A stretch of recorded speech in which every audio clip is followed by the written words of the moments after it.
Og velkommen til den her åbning af Filskov Friskole og Børnehave.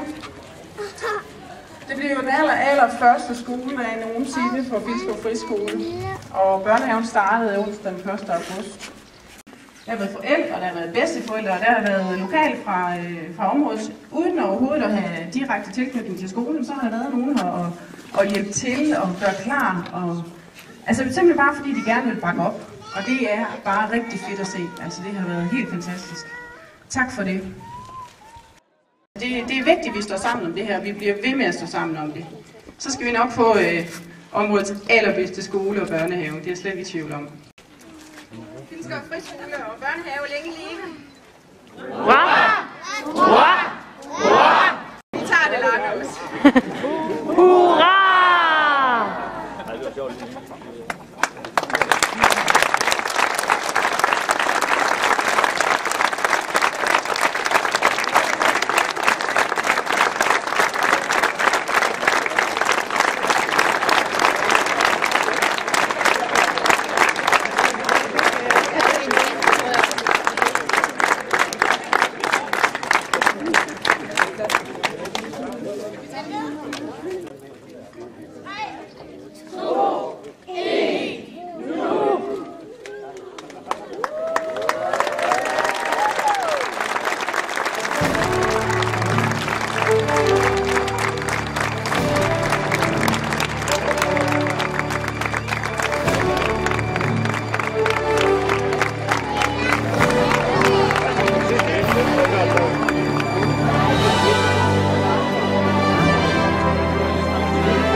Så jeg klipper her, så er Filskov Friskole åben.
Plante et nyt træ.